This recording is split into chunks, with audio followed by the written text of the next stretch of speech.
So you're going to have your final defense on your conservation plan this afternoon. I hope that all of the suggestions that I have had last meeting during your pre-oral has been incorporated. So I'm already expecting that. Okay. Then the criteria that I'll be using, which serve as basis in rating you, would be content is 40%. Then you have mastery, that is 30%, and your ability to answer questions and defend your program is also 30%, a total of 100%. So directly go on to a very brief description of your, what is this, identified biome and locale.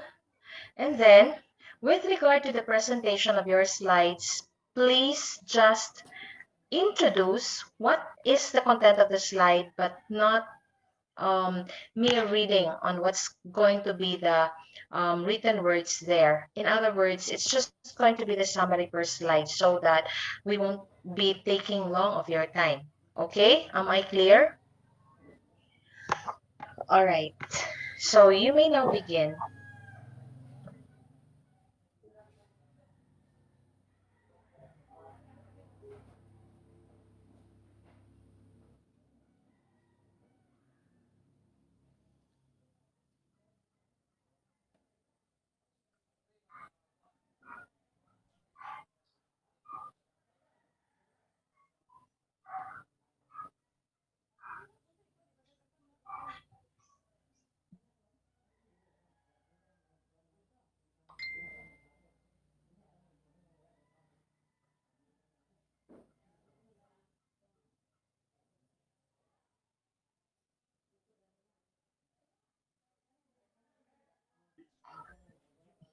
To our class teacher, Mrs. Gwendolyn Despojo, and my classmates, good afternoon. We are gathered here today to defend our project proposal, which is entitled Project Management on Freshwater Ecosystem Conservation. So, next slide, please. So this slide is the introduction, and basically it introduces the Ocoy River and uh, what this study is all about. Let's have the next slide, please.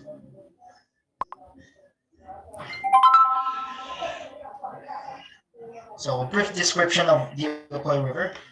It is located in the province of Negros Oriental in Magata, Sibulan. The length of the river is at around approximately 14.2 kilometers, starting from its starting point at Valencia down to the opening where it meets the ocean in Sibulan. Um, One river system that feeds the Ocoy River is from Pulang Falls of Valencia, and the water from there flows in the Ocoy River and into the ocean. Its history uh, came from the design word Ocoy, which means to peep or peeping, and it is when the locals believe also with its history that whenever there is a huge flood, a life or lives would be taken as a form of sacrifice. The organisms that thrive in the Ocoy River are fish such as tilapia, gobies, gapi, and what we call paitan in local terms.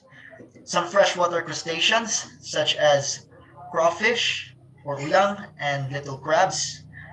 The plants there, we have vetiver grass, and on the riverbanks we have bamboos. The Ocoy River is essential to the lives of the people that live there as it provides them with livelihood. Um, it also helps their animals, their plants, and the aquatic habitat and other household uses such as laundering, bathing, and gardening. So let's have the next slide, please.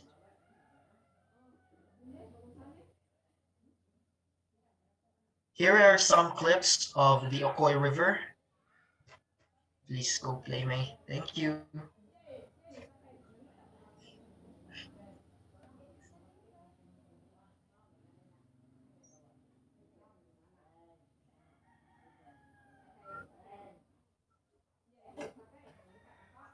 All right. So long before, we can see that the river system of Okoy is very essential to the lives that live there. But unfortunately, due to some anthropogenic activities that have happened over the past decades, the value of the river, since it's already polluted so much that it is plummeting. Thus, uh, we try to discover what are the environmental issues that are occurring within the said ecosystem. So, what are some of these uh, environmental issues? This would be explained by my my groupmate, and she will take it from here. Thank you so much, Nas. So the first the environmental issue that we found in Ocoy River is that is illegal quarrying.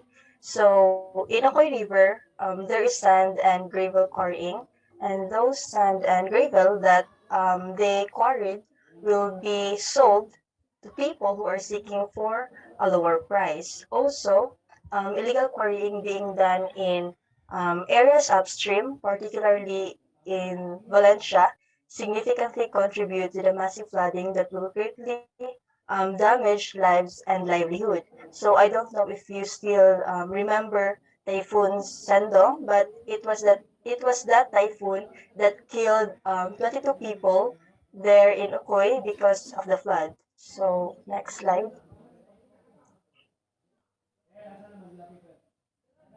Okay, so C4FP, that stands for Community for Future People, is the organization that our group come up. We got this C4FP from our initials. C4 stands for Catayas, Kadima, Saniza, and Capino.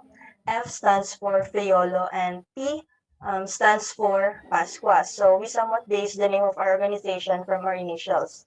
So this C4FP seeks to address the environmental issues in Ocoy River. We come up with a project named, next slide. We come up with a project named Ocoy River Protection Society Against Illegal Quarrying Project. So this is to accomplish our goal in the issue of quarrying. So we, the members of C4FP, with coordination of the DNR personnel, will educate the inhabitants nearby Ocoy River, including those who are engaged in illegal quarrying regarding to the pros and cons of illegal quarrying. And second in this project, um, we focus on the proper implementation and the strong regulation of the permit following the rules and regulation of quarrying.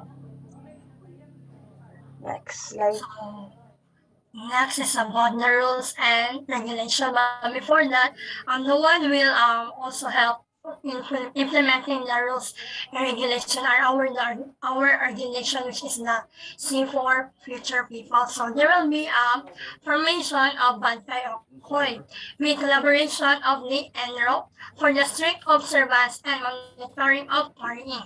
The members will check the quarrying sites and make sure that the quarry permittees will follow the policies, rules, and regulations. So there is what do you call this separate rules for illegal quarrying and separate rules for permittees. So the in summary of rules and regulation for illegal quarrying, the NRO and the C4 people or the Banfay Ocoy will help the NRO to make sure that the requirements of the illegal quarrying members or the people who will do the quarrying will do the said this rule. So if you see the rules and regulations, there is a complete requirements for quarry operation.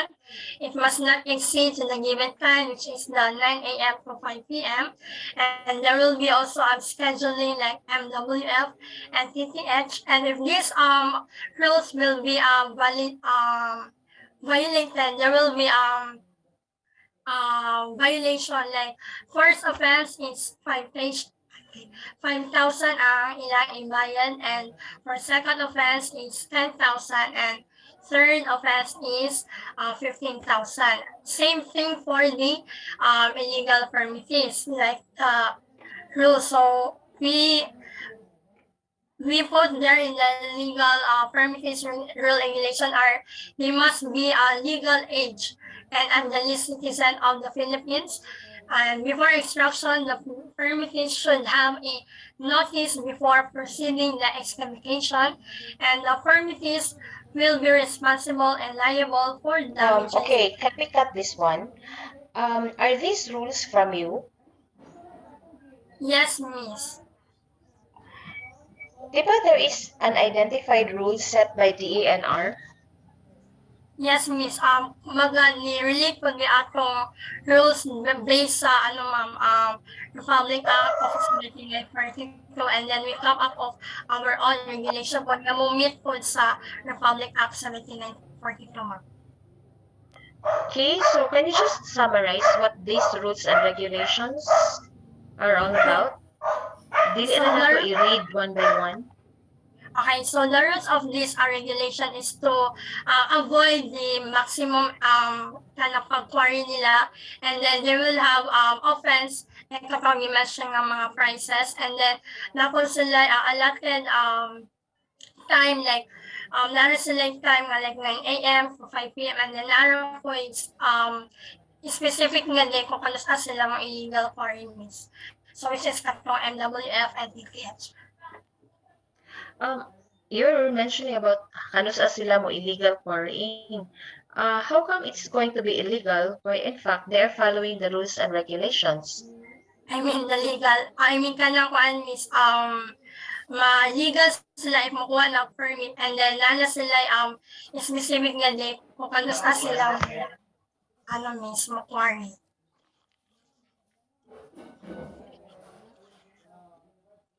Maingon na siya nga illegal if wala sila nasunod sa mga requirements na dili sila mga yung permit, and then dili sila mo follow at ang mga rules nga mo na implement, miss.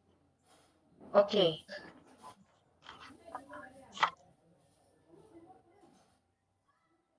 And then next will be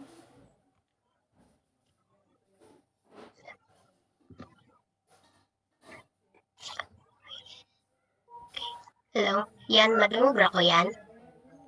yes po. Malong lang. Okay, so as what have been discussed with regard to the issues of Uka River, my other group mates already mentioned na some potential solutions to the first environmental issues, which is illegal quarrying. So aside from promoting effective monitoring and impose higher fines and penalties to violators, we also have laws that should be followed that would greatly help to reduce illegal quarrying. So that would illegal quarrying that would affect so many people, species, and environment. So we have here the Philippine Republic Act number 7942, an act instituting an Okay, so gay, naka-record, naka-gay. Yes, Dai. Okay, so to continue, we have here the Republic Act number 7942, and this act is instituting a new system of mineral resources exploration, development, and development, utilization, and conservation. So this is the Philippine Mining Act of 1995. This Mining Act states that all the mineral resources in lands are publicly owned within the territory and exclusive economic zone of the Republic of the Philippines. So the first section that we have here is section 43 of chapter 8 under quarrying permit. to summarize this section lang, this section says that any qualified person may apply to the provincial or city mining regulatory board for a quarry permit on privately owned or public lands for buildings and materials for construction. And after you or the qualified person, after you or the qualified this is just related kanina. yes ma'am, relate lang ato. Okay, so can we go to the next slide? Okay ma'am.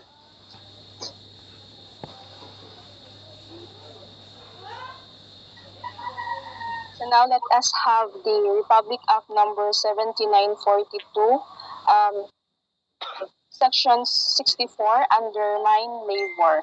So in this law, it is said that no person under 16 years of age shall be employed in any phase of mining operations, and no person under 18 years of age shall be employed underground in a mine.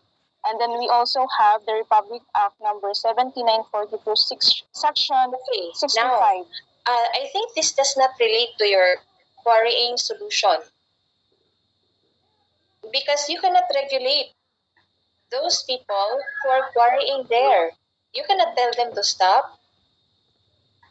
There are young individuals, they are the nga nag-quarry, but you don't have the power to say stop mo, or else you will be bringing commodities onto their tables.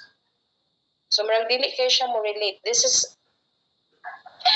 is on mining jud siya nga pang open pit, nga dili ni siya sa quarrying nag-relate ang 64 o 65. Katong ganina.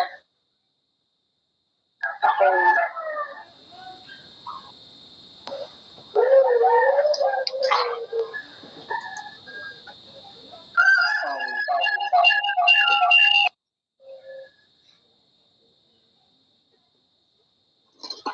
With section 66 under mine inspection, I also think that this tackles on the mining katong going underground, not Correct. with. I agree. But the section 69 in environmental protection, I think it is, since it says there that every contractor shall undertake an environmental protection and enhancement program. Whenever, and not only during the process, but also after or for the future terms. Okay. Now this is already applicable for large scale mining companies. Oh. But Ocoy River, for sand and gravel excavation or extraction, these are just but small scale. Okay, ma'am, but it could still damage the environment, ma'am. Yes, I know, but what we want you to do here is, from these different RAs, what can you do at your level? Because based on what I have noticed, you are just trying to present what these RAs are all about. But what are you going to do with regard to these RAs? How can you help in the implementation of these RAs? That's what I want to see.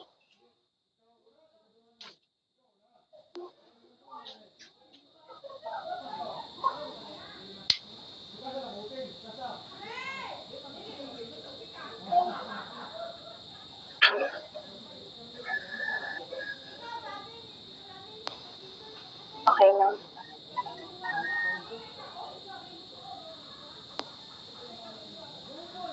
So here's our resources needed when there is an illegal quarry. So first is a DENR personnel, or what we call the Department of Environment and Natural Resources. So they are the one of the speaker in educational awareness that would talk about the protections of environment. So their roles is to protect our environment. The second is local disaster Risk and Reduction Management Council. Um, um, and they would talk about the flood preparedness measured on what to do before or during and after the flood. So, and also they are turned into local authorities for information about the kanang evacuation, and kanang sila mo plano sa evacuation for the safety. Okay, so how does this relate to your conservation plan?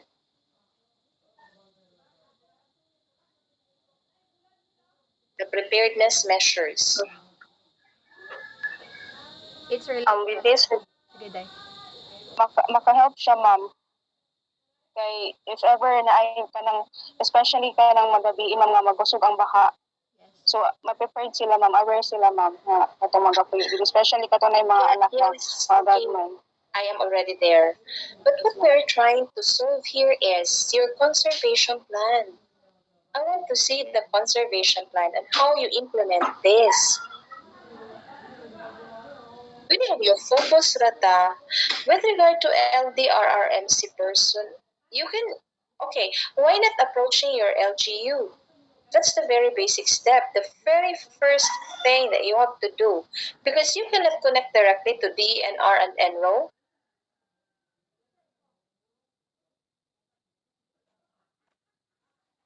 You have to start from the barangay level. So residents of Magatas, why won't you tap with the barangay officials, the barangay captain and the barangay officials? Then maybe you're going to attend in one of their sessions. You will be presenting the proposal to them.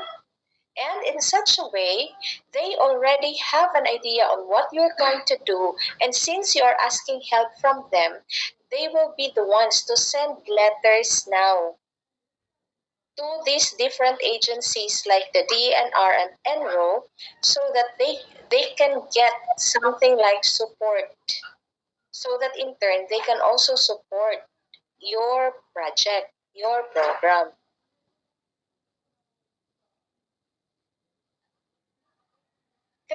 What we are going to do here is focus what are your potential solutions. Okay? Diba? What has been presented as your potential solutions here? You're just presenting the RAs, right? Yes, ma'am. Oh, these RAs cannot do anything without you acting, without your active participation. Yeah, I want you to include the RAs because these are the RAs where you can anchor your strategies. But I want your own strategies based on the RAs. Ug unsaon ninyo siya pag-implement? Unsa pud siya nga strategy? Not basically describing on what this RA is all about. Pero mag-i-anchor ninyo dito ba ang inyong own move nga himuon?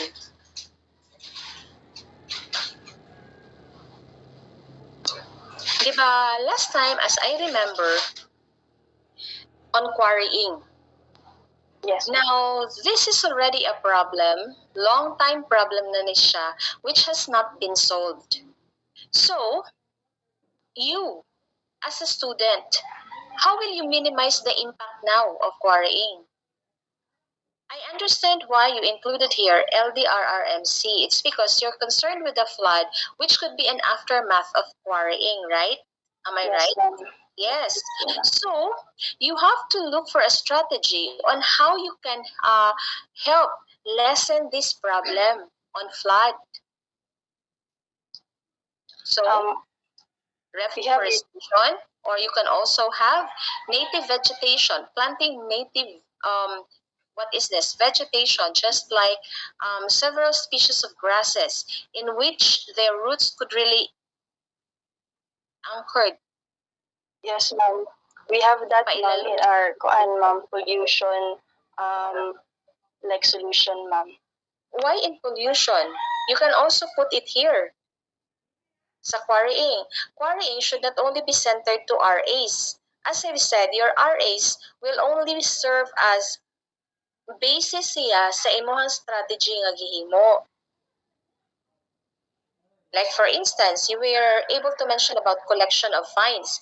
I am about to ask, is that 5,000, 10,000, and 20,000 based on a specific law? No, ma'am.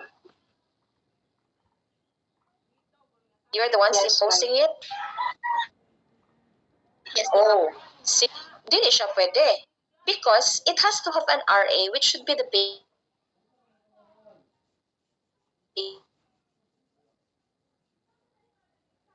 of these fines. That's the is actually of ang to an RA. Because for sure, the local officials will not also approve that one. Kay wala man sila basis, makiha man na sila ana if muuyon sila ninyo. Meaning to say, imposition of fines basis ana niya is a certain law. Dili mo maka-impose og inyo-inyoha na. Especially that 1,000 na to siya. Nasabta na to? Yes, ma'am. I think Yes, ma'am. yes, ma'am. Nakita ko na ma'am nga ang highest fines nila, third offense is 5,000. Ay, 10,000 I think. Atong nasa sa kuan ma'am law. Pero among gipatasan sa among nga kuan situation.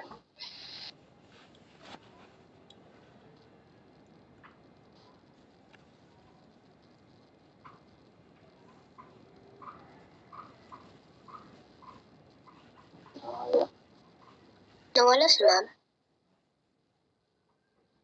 Next slide, May. Thank you. I'm sorry.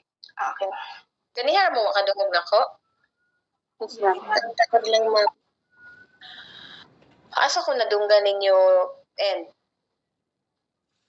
Kato lang sa fines, ma'am. okay. I'm sorry. So regarding the fines, dili po ta ka-impose ang nag-ato-ato ara because it has to be consulted man pod. And again, as I've said, it has to be based sa certain nga law. Aside from, i-consult mo siya sa body. Okay, ma'am.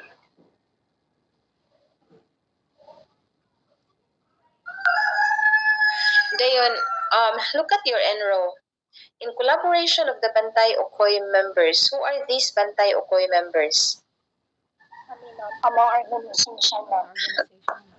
I am now confused, no? I am now confused. It's because the first organization that you're introducing to me is C4FP, right? Yes, ma'am. Yes.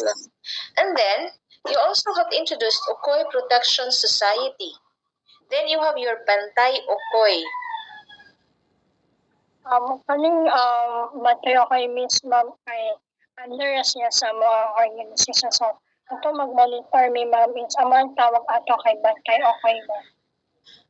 You only have one. Like, para na amoy identity. Balibog man ang mga tao. Kuan po ni sa with collaboration po ni siya sa mga kuan. Kanang tigbantay po gani sa kuan ng tanod. Are you sure that barangay tanods are also monitoring there? So maybe in your organization, you can make use of those people who are mag-set dagay mo og members, dayon, mag-set dagay mo og committees within your organization. So naay mo adto dito magbantay sa Okoy, ingon ana siya. But you know what? Ang best thing ra gyud is because okay, I don't know if you will agree with me. If you go on with Bantay Okoy, I think makita jud mong away. Diba? Yes, ma'am. Oh. So, mangita ta og strategy na dili ta maawayan og mga tawo. So, okay. You will link with the barangay officials, then the town officials, then he will propose your plan para ma-minimize ang quarrying sa Ocoy River. And at the same time, you will also think of a means on how to lessen the impacts of illegal quarrying, which is reforestation. Kay diha, wala dyan mga way ninyo. Because they will understand that you're just trying to save the river and its aquatic inhabitants. Diba? Kuha na to. So, yes, ma'am. You can make use of your RAs and PDs as ang adto lang i-anchor. Not necessarily nga mauto inyong strategy. Okay, can we proceed to the next? So this is on reforestation. So for success indicators, ma'am, within 5 years, illegal quarrying in Ocoy River is almost solved, and there are no more people who damage the sand and gravel resources of Ocoy River, and it will go back to its original status. No, I beg to disagree that it will go back to its original status. Because if you have seen Ocoy River, that's not really the original path of Ocoy. If mangutana jud mo anang history niya og asa gyud na siya gasubay, it has been what is this? Rag diverted na siya. And another thing is, maybe you cannot use the word will go back to its original status, but you may say that at the end of 5 years, Ocoy River will slowly or will gradually,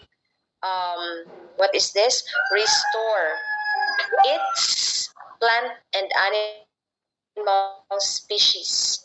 And it would now be favorable for all aquatic inhabitants. Dili gyud siya mahimo nga maadto siya sa original status niya. Kay if you remember, when we have our lesson on freshwater ecosystems, kabantay mo nga ang virgin nga river system is V-shaped, right? Then if wala pa siya na distracted, it is narrow. But is Ocoy River narrow? Wide na, no? So, imposible na gud siya nga mobalik sa iyang original status. So, kato lang, just remove your go back to its original status. But you may say that at the span of 5 years, after the implementation of, but you have to consider reforestation, ha? Kay, no, para mo align ang inyong success indicators dito. So, Okay, ma'am. Okay, ma'am. gradually, maulian na siya, na siya enough to support the aquatic inhabitants. Can we proceed? Okay, so for the next environmental issue is dredging.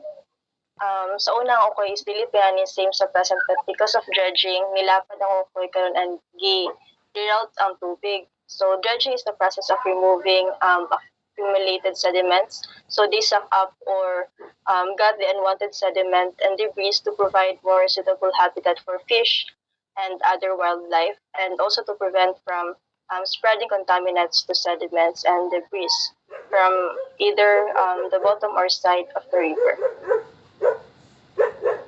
And for the solution is overall it will Now, supposedly, if this is going to be the main aim of dredging, Rajud, widens and deepens the river, reduces water from future flooding, this is good, right? Yes, ma'am. Oh, But there's also disadvantage. Lamita siya. But what is happening in Ocoy River is not just removing mud and trash. Ang ilahang purpose diya sa dredging is not this one. What have you noticed? Di ba they go on dredging? It's not even just happening in Ocoy River, but in some other freshwater ecosystem here in Negros. They go on dredging because it is also their means of excavating sand and gravel for ilang gibaligya? For business. Yes, ma'am.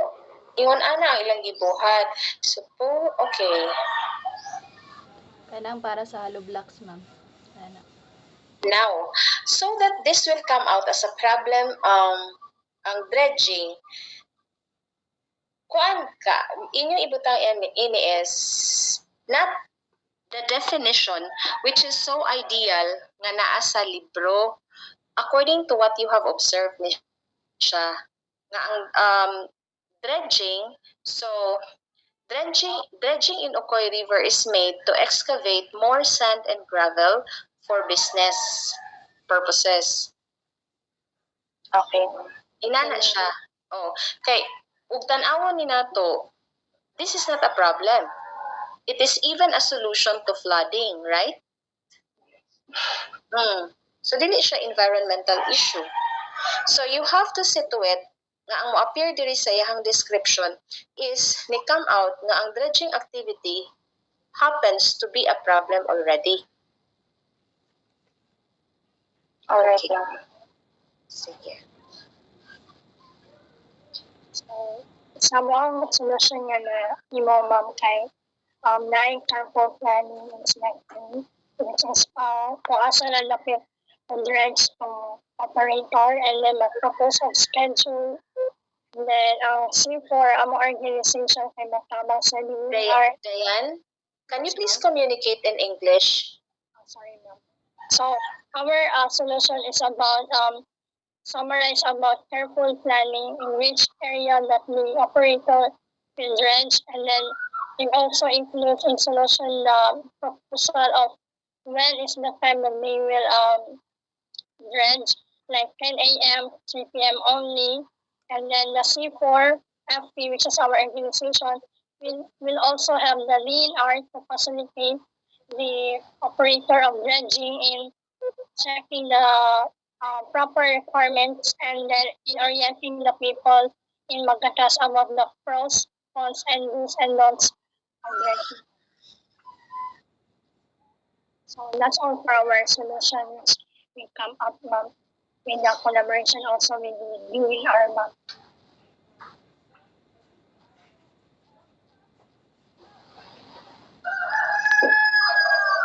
Okay, so let's proceed with the resources needed for the possible solutions for dredging. So I think same lang po ni sa quarrying, ma'am. And first, let's have here DNR personnel. So same sa the same with what you have mentioned, ma'am. We have to mag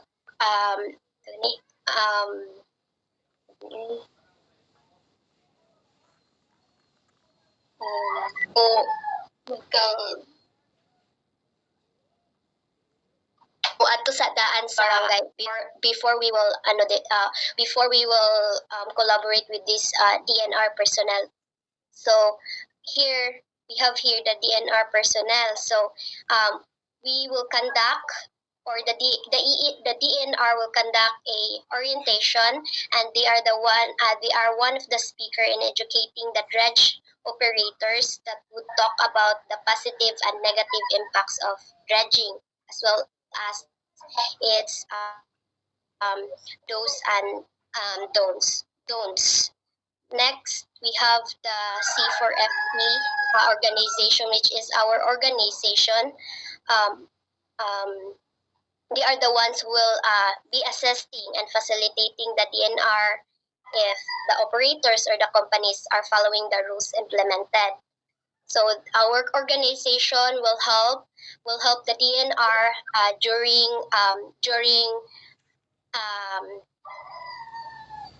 checking if the operators who are doing the dredging are following the rules. So we will facilitate and help them. Next, the third is the dredge operator. So they are the people who are expected to come and will be present in the orientation facilitated by our organization. So they are our participants for our orientation.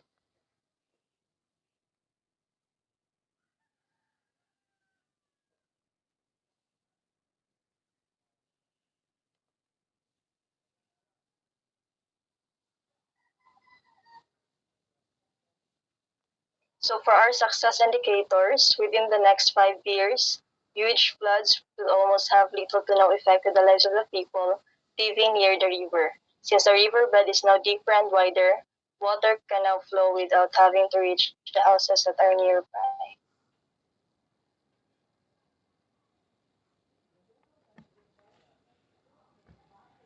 Next. So now let us have the pollution issue.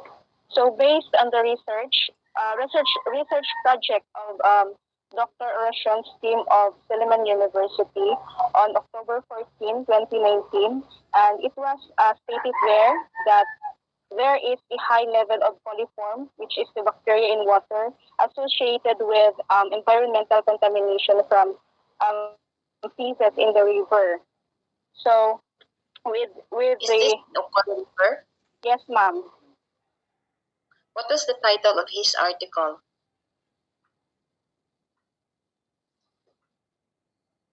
Kuan ko siya, ma'am. Sa gi-research siya, ma'am, nako siya, ma'am. Nasa dito sa among kuan, ma'am, sa gi-research siya mo sa Google, ma'am. Nato sa Liman University din na naka-mention ang Okoy River dito, ma'am. Okay. Yes, ma'am. Then with this, ma'am, the environmental contamination, it can cause diarrhea or vomiting or kanang mga katol-katol, mga itchy skin, then maka-cause pa siya o kanang respiratory problems sa mga people living near in the Okoy River. And then, because of this, many of fish and shellfish, which is the source of food for some residents upstream, kung naadito sa babaw sa Valencia, could no longer be found midstream. Like for example, katong na ay mga piggery sa ibabaw or dito sa Valencia or even sa Sibula, kaya ila-ilabay ang ilang mga puga or mga kalang animal waste. So na possibility nga mga matay ang mga isda, so di ma-disturb po ang ilahang kuan kanang ilahang lipuyan. So dili na sila mudaghan, and then wala na yung mga anod paingon sa downstream pod, ma'am. And then kanang based po sa among na interview na one of the barangay officials sa kanang Okoy River is kanang sa una daghan jud daw katang nga mga anod gikan sa upstream paingon sa downstream, but tungod sa kanang kadaghan nga namuyo sa daghan nang namuyo karon English. yes, ma'am. But because of the kuan, ma'am, kanang because of the high level of kanang daghan high Because level of the increasing population, I think. yes, ma'am. So alam mo sa mga human activities, ma'am, is that dili na same sa una ang mga kuan kanang katangan nga anod. That's it, ma'am. What are your potential solutions? For our solutions, we have wastewater treatment, educational awareness, and tree planting and cleanup activities. Now, for wastewater treatment, figurines that don't use what do we call this septic tanks for the fecal matter of their livestock. It is best to make a biological filter wherein the fecal matter or the waste that their livestock are producing are then diverted into that filter before going directly back to the river. This will greatly filter the water instead of just directly leading your waste to the river. That's why we've devised a plan to encourage piggeries to make a biological filter. And for educational awareness, this goes on with our seminars that are going to be conducted for the people living near the Okoy, so that they would be aware of the dangers that pollution will bring to the river. And lastly, tree planting and cleanup activities. This should be done every Saturday, scheduled from 8 a.m. to 10 a.m. And the plants that are going to be planted there are bamboos, vetiver, and also vetiver grasses. This is associated by the organization, member itself, and some volunteers, particularly the people there.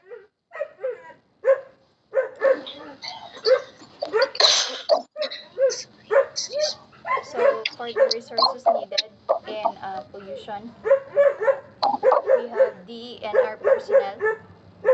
They will educate the people about the consequences and effects of increased cases and what it would bring to the river and the society. So for the C4FP is for our community for future people. They are the one who will facilitate the tree planting and clean up activities, as well as facilitator in the orientation about educating awareness. And we have also barangay officials, including park leader. They are the one who will also help in facilitating the activity together with the C4FP organization. And last, we have residents of Magatas. So the C4FP is encouraging the residents to participate in the said activity. And napadetailas also the local government unit. They are the responsible of financial association.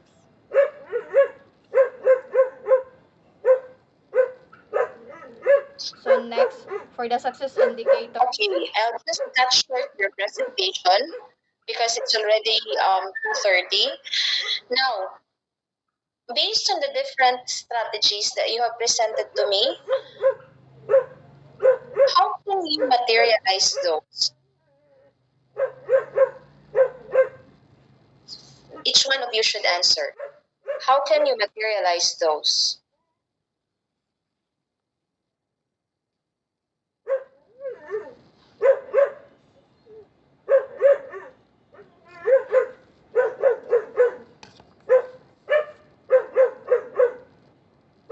Hello?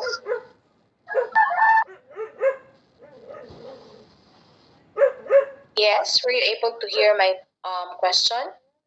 Pardon, ma'am. Of the different strategies that you have proposed, how can you materialize those?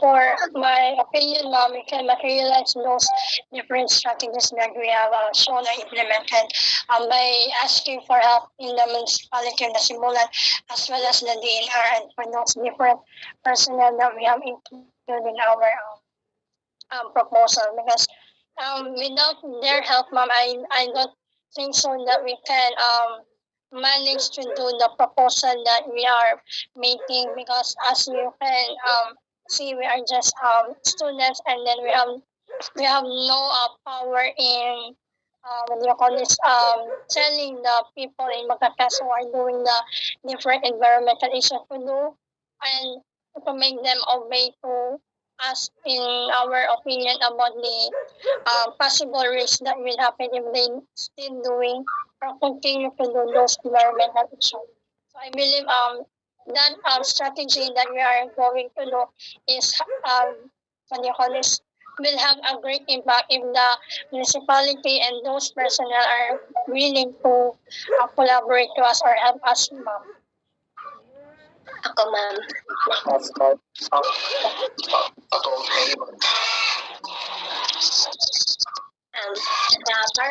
In my opinion, those mentioned strategies will be materialized. First, we don't have the position to kanang mo direkta dayon sa mga residents. What we can do for right now is like, as a student, we can help those strategies to happen by like help the residents or us mismo, let's plant trees or grasses to help the Okoy, and also ask help first from the barangay captain, since we don't have the position to, or we can't go directly to organizations on higher positions like the DNR. We cannot go directly to them since we're still students, so we have to ask first help from the residents of Ucoy River and the barangay captains. And in that if we try to reach out the captain, then maybe the barangay can help us para the barangay can help us to easily implement those kanang other strategies. That, yes, that's for me, ma'am. Okay, so thank you. Now, can we straight to the point, make short ang inyong sentences, ha? We're running out of time. Can I have Gia? So yeah, for me, Then Pinky, then Ness, then Liza. it will be materialized by asking a personnel Can you please open your hand? kanang related on the organization, ma'am, and also to give Finish your go. first. Open your cam. I'm sorry, ma'am. Nakuan mo ma'am, napakan ko. Lampinig. So kanang it will be materialized by asking the personnel that is related on the organization, and also to give ma'am representation to have a better solution about this problem. And as a student, ma'am, we have to do to assess the residents in Ocoy River, ma'am.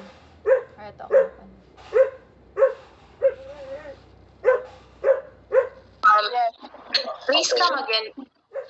Priya, I cannot hear you so well because hi dog. Yes. Wait, ma'am. Lab.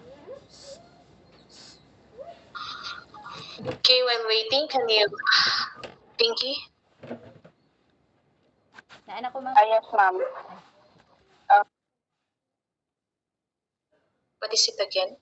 So, it will be materialized, ma'am, by asking personnel that is related on this organization, and to give ma'am, representation na to have a better solution about this problem. And also as a students, ma'am, all I have to do is to assist and kanang sa residents sa Ocoy River, ma'am. Ikay masabtan imuhang Anyway, di ko kayo kasabot, Priya. Sige, let's have Kafino. Yes, ma'am. So with the help of our proposal, ma'am, so this study was to to develop a disciplinary tool sa mga dito sa mga query, or this will help us or sa mga tao, or this will help us to discipline o to understood vulnerability and resilience to the behavior of the people, and to solve the problem with ma'am sa Ocoy River. Resilient. What are those things again? To understand vulnerability, ma'am ba? Vulnerability, ma'am, o resilience. So is that your strategy on how you're going to materialize your plans? Yes, ma'am. To discipline po mga tao dito, ma'am. Ilang mga behavior. Yes, ma'am. Okay. Thank you. Yes. All right.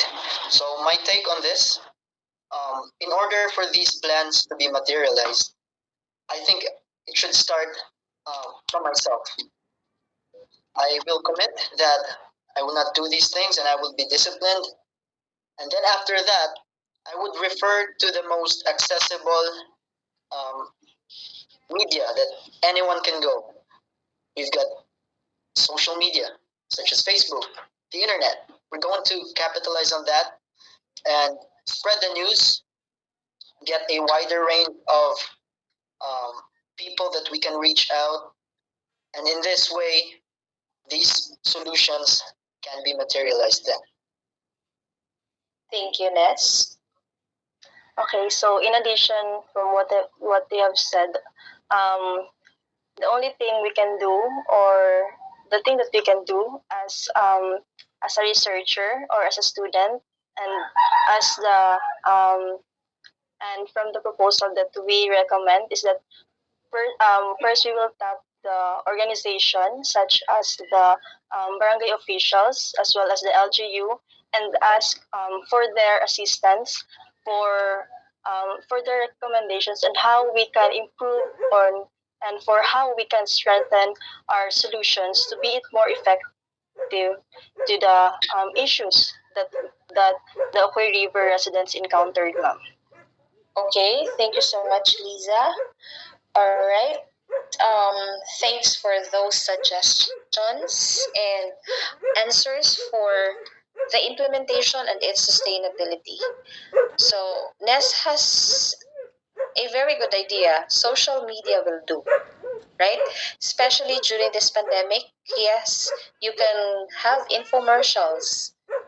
In such way, you can raise the level of awareness of the inhabitants, specifically in Magatas, not only in Magatas, because Ocoy River has a wider coverage.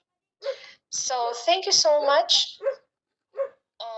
You did good in your final presentation, but please incorporate again my suggestions.